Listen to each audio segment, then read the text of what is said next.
Voilà, nous sommes là. Il est pasteur et visionnaire du ministère prophétique. Donc, il s'appelle pasteur Kessé. Il est avec nous. Bonjour, pasteur. Bonjour. Encore une fois, Tokutanit. Retrouvailles. Vous allez bien? Voilà, et donc vous êtes là. On essaie un peu de parler sur cet événement, qui est bien sûr votre séminaire organisé, qui a commencé le mardi 15 et qui va finir demain, dimanche 20 mars 2022. Amen. Alors, thème à qui la faute? Pourquoi à qui la faute? Toujours le thème à qui la faute parce qu'ils ont quitté mot prophétique. Ils ont thème mot, ils ont un thème mêlé. Parce qu'au moins depuis la création, ils ont tout ils ont raté et comment. Au moins sur le thème de la livre en Genèse, au moins la Bible dit que Dieu créa l'homme et la femme. Dieu va la carte jardin de Dieu, mais nous avons appelé ça la loi. Parce que tant que nous avons créé qui Adam, créé qui Ève, il n'y avait pas la mort, il n'y avait pas le péché, tout était normal. Au moins, nous avons appelé ça, on appelle ça, tu dois dominer, mais plus loin, nous avons battu la route. Donc, malheur est arrêté. La Bible dit que tu as battu la biso, à la raté, anima raté. Les hommes qui ont mokoté nzamba olala. Les hommes qui ont mokoté nzamba revêta mukebu. Parce que Dieu a tout et tout. Surtout nous avons placé dans la aide de la jardin de Papa dit parce qu'il a sécurité à muto à la raté. Parce qu'il m'a bien raté. Je me suis posé la question, c'est pas côté né. Parce que nous avons surveillé. Jardin Zanzambe. Alors qu'il y a des mutu et ça va nous général moko azala ba garde du corps. C'est-à-dire, nous avons pas ce qui va garde du corps, on va vérité. Vraiment. Ce qu'on a de battre la Adam, on va battre la Ève, on va battre la jardin de alors que moi je ne dors pas. Ce qu'on ne sert pas contre les mounies. Vous savez pas? C'est pas contre les mounies. Ce qu'on a pourquoi c'est pas contre qui? À qui la faute? À qui la faute? So, on va attendre aux ambaye à modire Ève, à lobby. Mais pourquoi pourquoi tu as fait ça? Parce que souci dans la voilà pourquoi tu n'as pas pendant la semaine.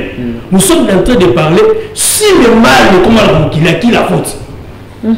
N'a fautif pour le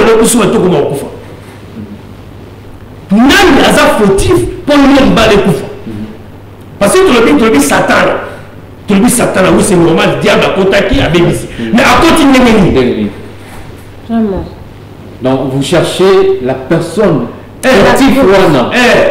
Mais c'est Mina qui mardi. Eh bien, mardi. Donc, vous avez déjà une réponse à la question. La question. Et à qui la faute? Oui. Depuis mardi. Tu m'as pas moulé. Ce qu'on a fait, la montée à la télé. Il faut pas tout bailler. Parce que nous votons battre la personne à côté on a besoin de révélation. Parce que la Bible dit le monde attend l'apparition de la révélation des fils de l'homme. Apparition de la révélation des fils de l'homme, vous êtes dans ma bataille. La révélation des fils de l'homme, c'est dans les jardins de Dieu. Si on continue à dans les jardins, on ne peut jamais différencier les entités. On ne peut jamais différencier les niama. Vraiment. Si on a même une nouvelle alliance, nous allons faire voir l'issue que le mystère qui la faute dans le jardin de Dieu. Au moment où Christ a dit dans la Bible, à mon aveugle, à 100 000 pour l'aveugle, à tous les aveugles, nous sommes en ligne. On est avec la bâtiment, avec le jardin de Dieu. Vraiment. À mon jardin de Dieu. À tout le monde, la Bible dit que dans les jardins de Dieu, Dieu a placé des arbres. Mais l'aveugle a vu le jardin de Dieu. Comme ce n'était pas encore le temps pour faire le jardin, pour peuple sa révélation, Dieu a besoin d'une histoire. Alors, il faut les secondes yeux. Où est-ce les yeux d'Adam? Pas moi la seconde F. À tout le monde, voilà pourquoi on a la seconde bateau.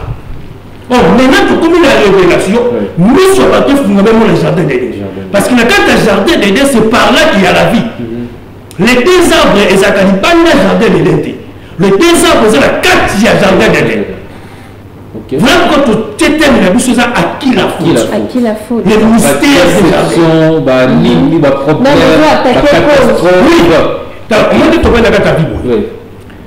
bato nyonso bazwa makambo nyonso batya Satan.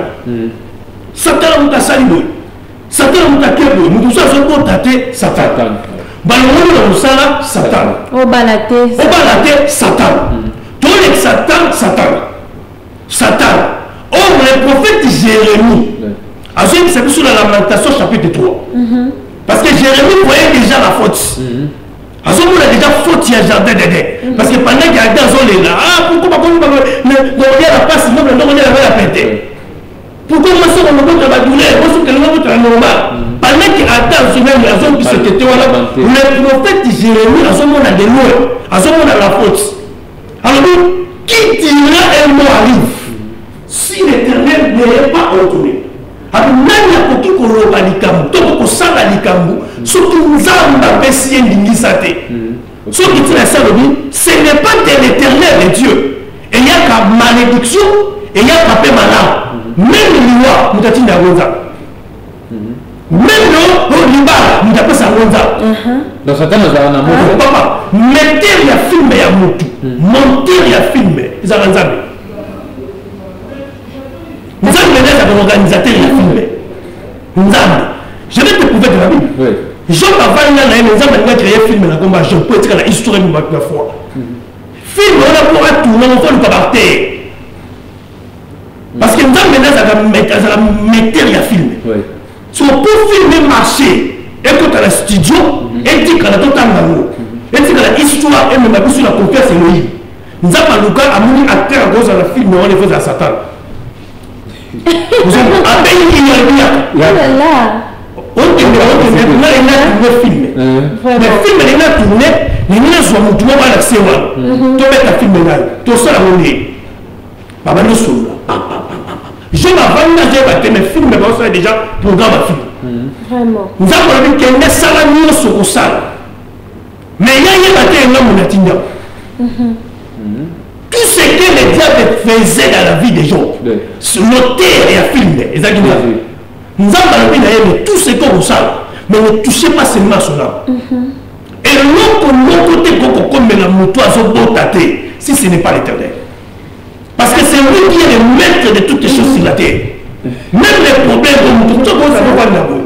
Ah oui, vu l'endroit, ils ont marché. On m'a dit, moi, c'est Jean.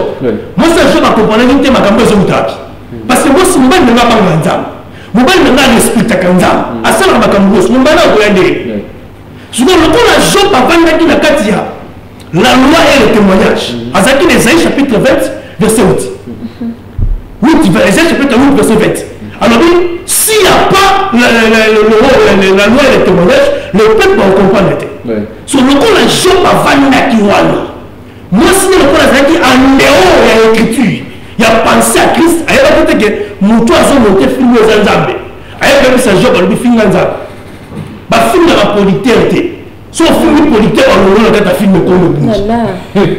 Politère des Zambés. Politère des Zambés, papa. Politère la fille, même les mots pourquoi on a la studio ça là, le politère des Zambés, planifié qui.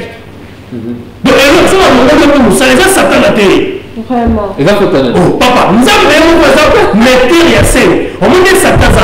Nous avons dit Satan. Et bien, pasteur, donc, quand il y a des drames, des catastrophes, des morts, est-ce que c'est des planifications à Zambé? Et ça, rien ne peut arriver si Dieu n'est pas ôté. Même quand on a des gens qui meurent. Même les gens souffrir. Nous allons les mettre à toutes choses. Kasi motoza à part naïté. On motoza à part papa parce que mettre la vie à motoza Nzambe. On m'a dit David Azulobani, David Alobi, Makamoulou sur comme les Nzambe. Voilà pourquoi na o e komeli na ko les ayo. C'est quand la femme n'a pas ça makolo. Parce que vous collaborez avec la femme et ça n'a pas au tombola. En tout. Alors pasteur, cette femme stérile qui est en train de nous suivre là, à qui la faute? Faute des amis, il y a Yémobak. Yamoto. Yamoto parce que au moins dans Apocalypse chapitre 5. Si on joue Apocalypse chapitre 5, on a que nous avons la qualité, nous avons Dieu ce n'est pas le Dieu que nous prêchons, Dieu c'est un mystère. Nous avons des esprits. Nous avons comprendre. Vous comprenez? Au moins, nous avons l'Apocalypse chapitre 5. Jean Zolela. Alors, qui est digne d'ouvrir les livres et les rompre les sceaux? Alors, nous avons dit que non, mais Jean Zolela. Alors, qui est digne d'ouvrir les livres et les rompre les sceaux? C'était Jean, non? Alors, une question, ils ont posé dans trois personnes. Ils ont posé dans Mablanola, ils ont posé dans Mabele, ils ont posé dans Maï. Donc, c'est-à-dire, même dans la mer, il y a aussi une ville, il y a un pas tout bazar.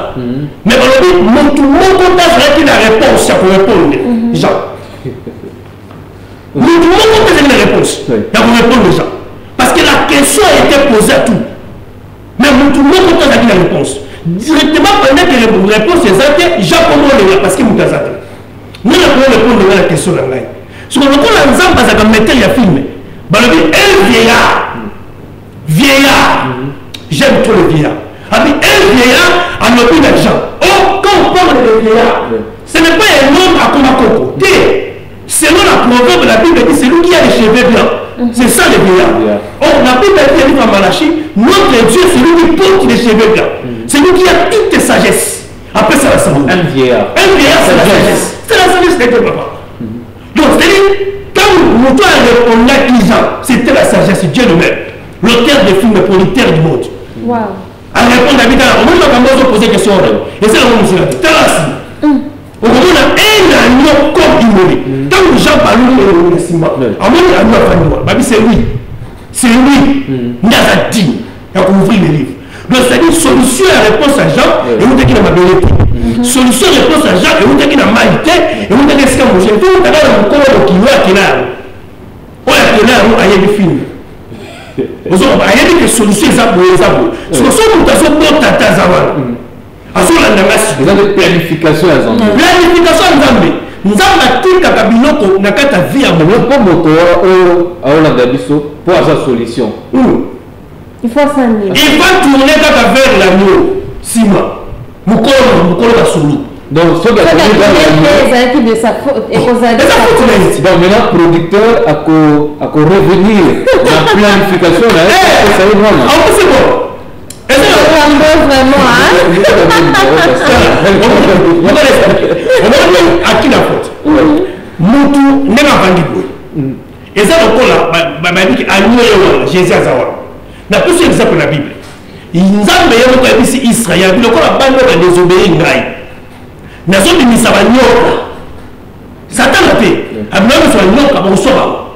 Donc, on soit quand on est mis en mer, si Moïse. Vous n'avez pas que ça va mourir sous soit nyoka, ça l'a libéré. Tiens, il a dit qu'on va. Si nous n'avons pas assez à suivre, réponse est où t'as? Il y a un moment David à tout moment, moi, je lève les yeux vers les montagnes. Tous les montagnes de secours. Et secours à montagne, où tu as la papa, la maman. On secours, il y a un problème à porte, et où tu as la maman. En tout cas. Mon toit, tu as la maman. En tout cas. Si on t'a dit qu'il y a des stériles, il y a que Dieu a rendu stérile. Vraiment. Nous avons dit la liboumou. Nous avons dit la liboumou. Mais le problème est que lamentation sur la vie, il y a un Satan a la vie à vous si Dieu n'a pas donné la permission. Vous avez sur souci de tous ces amis, tout recourir vers l'agneau, nous avons bâti qui n'a pas pour topica. Sur le bateau, un présentateur, il y a un agneau, on n'est pas à bateau, ce sont des aventuriers. Il y a un bateau qui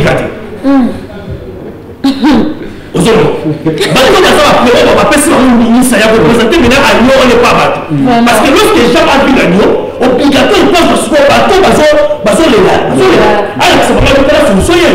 mais là sur le bateau il image de genre l'élo on va monter l'agneau c'est des aventuriers pédique aventurier au carré sur le bateau on va monter l'agneau exact on va comme l'agneau on va comme une misa. Voilà pourquoi le corps va dire mais c'est pas pour moi nous bazon ko katewa bato bazon malade balongoli confiance na yo bazon ko na noté parce que confiance sur le corps c'est pas mutuel vraiment on vraiment comme malolo voilà pourquoi la Bible dit tout ça dans moment il y a période papa période tout ça et ça moment il faut comprendre qui peut nous présenter l'agneau bah ici maman Jésus montre-nous le Père c'est là nous suffit donc nous sommes là pour présenter à la nation l'agneau. Biso tous allez passer. J'attends moi à la Kissi. Voilà pourquoi comment il y a Apocalypse 5. Mais biso les bâtiments souffrent, papa. Bâtiments père là, bâtiments la maladie. Mais à ça, il 20 ans la église à Bigarate. Pourquoi? Parce que les pasteurs ont accès vesté. Mais ils ont présenté à nous, voilà. En tout cas. Très intéressant. Voilà pour vous à qui la faute? Faut que ça à pasteur, faut que ça à pasteur. Pasteur, il y a un agneau. Faut que tu mettes ça à moto, on a vendu.